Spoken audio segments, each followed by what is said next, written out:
Okay, so this is U.S. history. Um, I don't really. Oh, oh,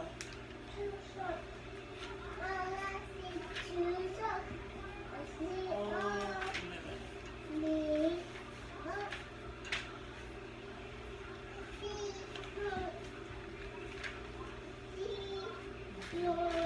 I think the last thing I remember going over is the Monopoly.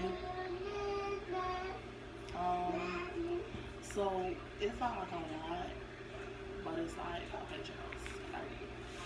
It's like oh shit. There you see, I just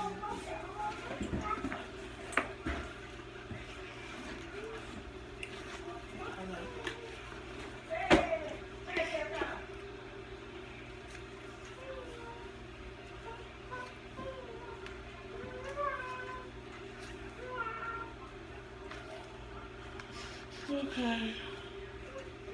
So yeah, it's honestly not a lot. Yeah.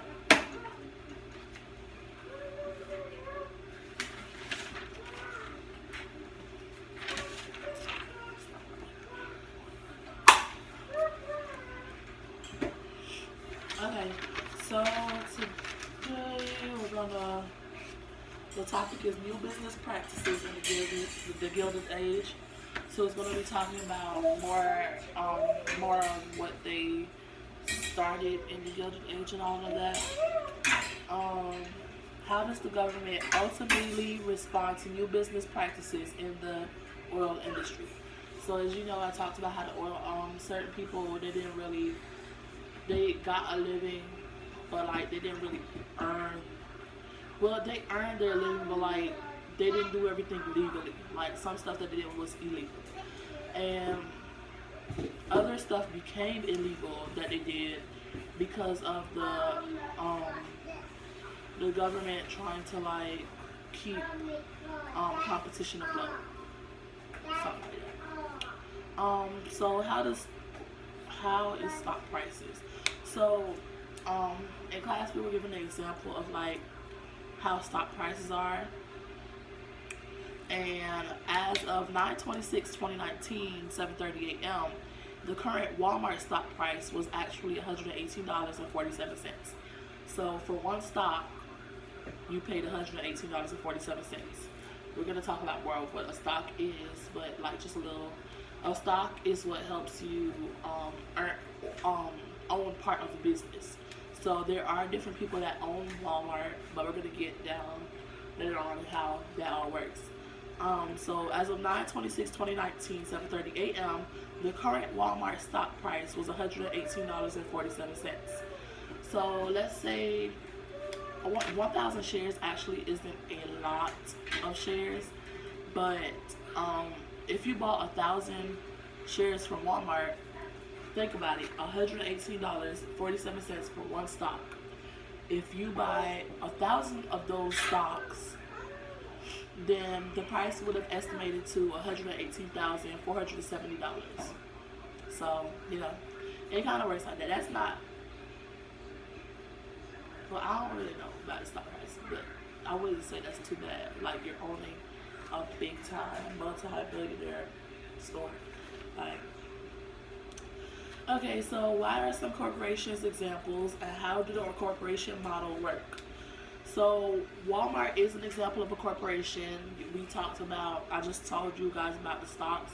So Walmart isn't owned by just one person. The person that owns a Walmart is Sam Walton. But he does own a good, no, I didn't say all that, so I was going to talk about it later. But Walmart is an example of a corporation. There are multiple people owning Walmart. So it's not just one person that owns Walmart. Businesses usually go public, so that's kind of like saying they turn into a corporation to raise capital in hopes of expanding, for example, opening more stores, buying new equipment, etc. So you see, like Walmart is kind of like I don't know about worldwide because I haven't really been out of states, but they are nationwide. So to be able to, for one person to keep up with all those bills of having so much stores and stuff, it would be kind of hard. So they open it up to the public for people like, hey, I have these many stocks. Who wants to buy them out to help me own this place? So there is different people owning Walmart. They sell shares, which are part ownerships, which is the stocks, um, which are part ownerships in the corporation. So it could be like 1.6 billion people sharing Walmart with Sam Walton. So he is not the only owner. Sam Walton owns 51% of those shares. So because how the shares work, like whoever has the most shares, they control a lot of the executive decisions. So like how I said, if you buy 1,000 shares, if somebody bought like 5,000 shares, their say is a little bit more higher than yours because they have they own like more percentage of the corporation than you. So because Sam Walton made Walmart, he wanted to make sure that he controlled, so let's say everybody in his let's say everybody says that they do not want to like do something, but he does. So if he wants to, he can override all of them. That's his way of keeping control of his own corporation, because with him owning more than half of Walmart, that gives him a higher say than anyone else, anyone of the other owners. So that's how corporations started and began and started working and stuff. So whoever owns the majority of the shares is the true owner of the corporation. He does not want to lose his ownership. So Sam Walton makes sure that he keeps up with his ownerships. I think he also owns Sam's, So it's different little things like that. So we go from stockholders, which is him, he is a stockholder, to board of directors, to CEO, executive officers. He is a CEO. And then you have the board of directors. And then you have the stockholders. So it goes down like that. It just depends on how much stocks you own and stuff. So what does the laissez-faire and pure competition do? As business expanded, natural predatory instincts took over as companies sought to eliminate competition. It was survival of the fittest in an economy which did not regulate business. So, survival of the fittest, Charles Darwin, who whichever business was weaker or that person didn't have as much money to run that business, they would go out of business and you would never hear from their business again because, laissez-faire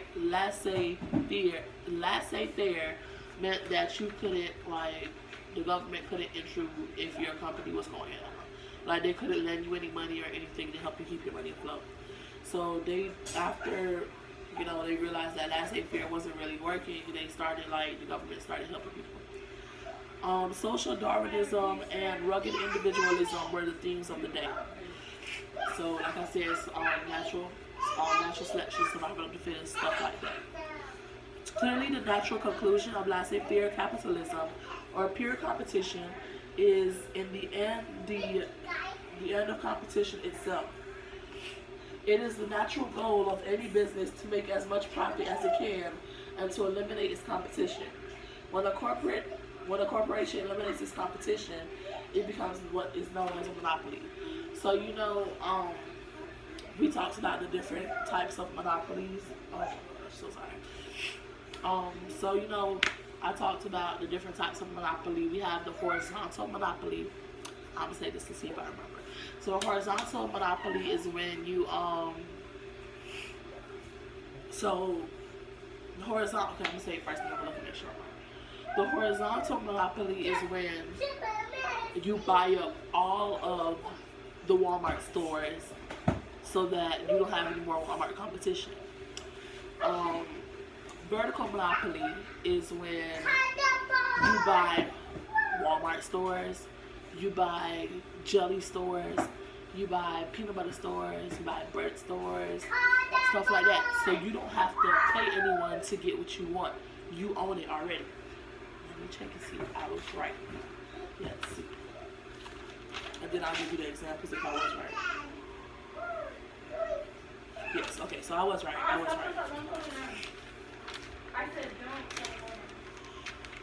So, okay, so horizontal. How you remember this is horizontal. Think, yeah, horizontal. Think like this, because it's horizontal. So you're just gonna take everything, all the corporations. That is all the Walmarts. Vertical, think of like this, and it's not only gonna take its thing, which is right here. It's gonna go down to jelly, go down to peanut butter, go down to bread. So it's not in its own lane, but it's taking over everything else too. Yeah, I feel like that's a good example. Yeah. So how does horizontal integration, which is when they just take over their businesses, not other businesses that can help theirs out, how does horizontal integration increase riches and erase competition?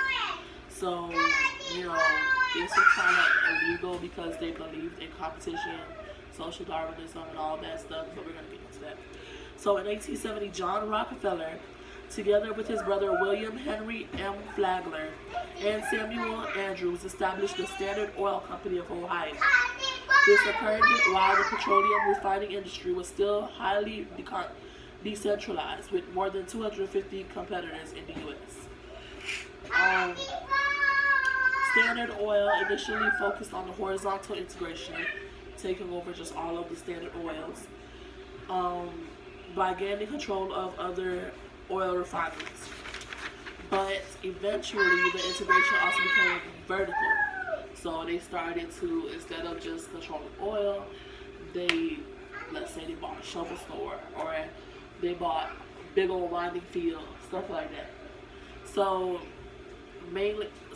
integration also became vertical, extended to other stages of production and distribution, mainly by acquiring pipelines, railroad tank cars, terminal facilities, and barrel manufacturing factories. So that's everything they needed to have an oil company, so they wouldn't have to pay to have their oil company. They get every single cent of the money. What are some cutthroat techniques used to break down competitors? So that is like, how are you the only competitor? How are you your own competitor? So, Standard Oil Trust almost immediately began using a variety of cutthroat techniques to acquire or destroy competitors and thereby consolidate the industry. They included temporarily undercut the prices of competitors until they either went out of business or sold out to Standard Oil. So, what they mean by that is, let's say John Rockefeller and his friends, they sell oil for $1, but then you have other companies that they're looking like, why are they selling it for $1? We're selling it for $2. So with them selling it for $1, everybody's gonna go to them because they're selling it for $1, and eventually the businesses won't have enough money to pay for their own. They won't have enough money to pay for their own store. They won't have enough money to get more oil. They won't have enough money to pay their workers, so they have to close down. Eliminating competition. That's the number one way to cutthroat a competitor. The number two way is by buying up the components needed to make oil barrels in order to prevent competitors from getting their oil to customers. So if you buy up everything, they have to come to you and be like, oh, can we buy such and such many barrels? No, you cannot buy it. This is for our company. But you're the only people that own barrel companies. So of course, that knocks everybody else out of business because they don't have a way to give their oil out to the people by selling it. Using this large and growing volume of oil shipments to negotiate an alliance with the railroads that gave it secret rebates and thereby reduced its effective shipping costs to a level far below the rates charged to its competitors. So by that they mean that all the railroad people, John Rockefeller made an alliance with them. So let's say if you stop here, we'll give you 1,500 for that whole ship. That's actually cheaper and better for them.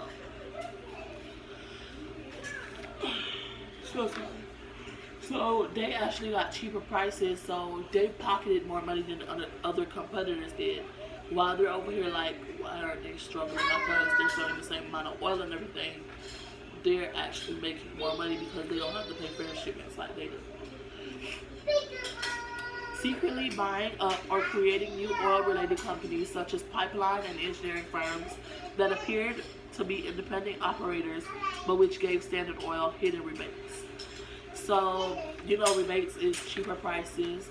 So, Standard Oil, they bought up different places, but they didn't let the public know that they're the people that own it. So, the competitors are like, they're competing with them. But if you look, you're not really competing with them because they have so much stuff and you have to go buy all that stuff. So you have way less money than them, but you don't really know that. You think you're just competing fairly, which can in turn knock them out of business because if something comes up where like a shipment is late or something, you have to call the corporation. They can just, you know, because it's their corporation.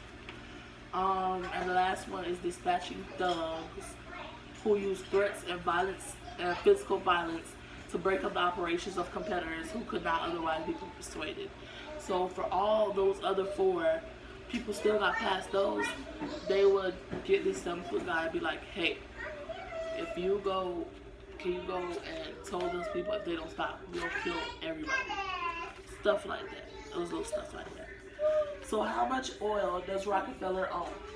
By 1878, Rockefeller had attained the control of nearly 90% of the oil refined in the U.S. And shortly thereafter, he had gained control of most of the oil marketing facilities in the U.S. So by facilities, they mean like pipelines and stuff like that. So only 10% of oil in all of the U.S. did not belong to him. So he owned a pretty big percentage, and that was due to him using these cutthroat techniques to, you know, get past his, get past to the customers and stuff.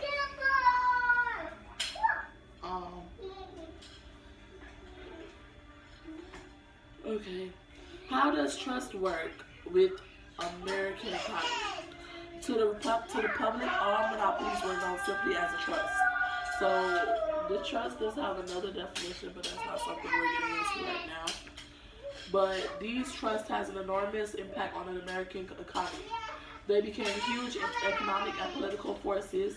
They were able to manipulate price and quality without regard for the laws of supply and demand. Basic economic principles no longer applied. They also had a great political power.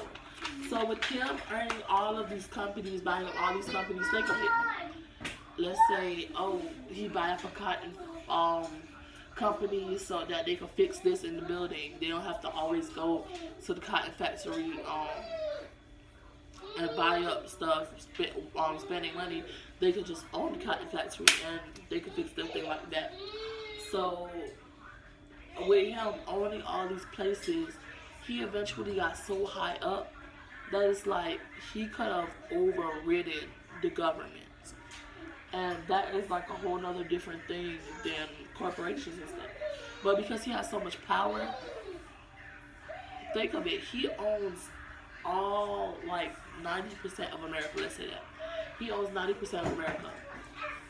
And the government comes in and be like, remember that you can't use that railroad track. But if he owns 90% of America, you can't tell him what to do because you don't own more than him. So you only own 10% while he's only 90. So he controlled, like he was squeezing the life out of her, kind of.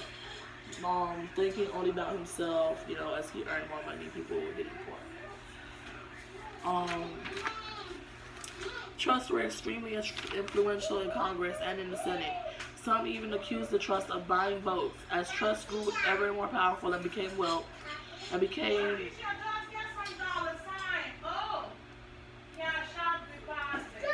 wealth became concentrated. Animosity towards the new businessmen and the new methods of doing business increased tremendously.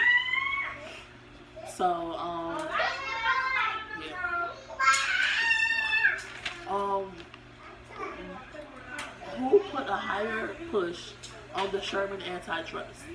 So ultimately, President Theodore Roosevelt enforced the Sherman Antitrust Act on Standard Oil, breaking the trust into 7 completely independent and separate companies. This earned Teddy Roosevelt the nickname of Trust Buster. So everything that Rockefeller earned when he had all those different places that he would tell people that he owned, Theodore came in and said, hey, you have to split that up.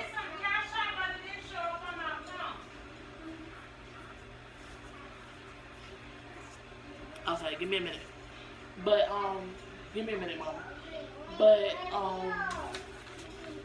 so that was mainly the idea. Yeah.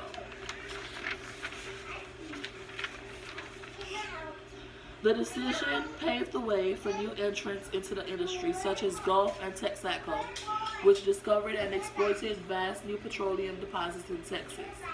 The consequent vigorous competition gave a big impetus to innovation and expansion of the oil industry as a whole. What happened to Standard Oil as a result of the government's enforcement of the Sherman Act? It broke up and turned oil companies separate away from Rockefeller. So, I don't know if anybody knows, but I don't know if you guys ever heard of Mobil, Texaco, it's a few other ones. They started out as Standard Oil. They were all Standard Oil, but they had to break up because of the Sherman Antitrust Act, which is still enacted today. Which, you know, because they're not just one big thing. BP was one. It's different gas stations that were ran under the same person, Rockefeller. But because of the Sherman Antitrust Act, he had to break them up. How does Rockefeller help the world after his rise to riches? Rockefeller's fortune peaked in 1912 at almost $900 million estate, totaled only 410,837,000, while making him the biggest philanthropist ever to live. Rockefeller stated, I believe it's every man's religious duty to get all he can honestly and to give all he can, which was actually very funny because he cheated his whole life to get to fame, in a way. He established several major charitable organizations, including the Rockefeller Institute for Medical Research, the General Education Board, the Rockefeller Sanitary Commission, and the Rockefeller's Foundation, and played a pivotal role in the establishing and funding of the University of Chicago, which remains one of the leading U.S. universities. The sum of his donations to their and other causes were more than $500 million during his lifetime, and the total of his and his son's donations was in excess of $2.5 billion by 1955. These acts of charity are known as philanthropy, which means love of mankind, literally translating to love of mankind. Yeah. So that's it for today. So I just want you guys to remember that if you're watching.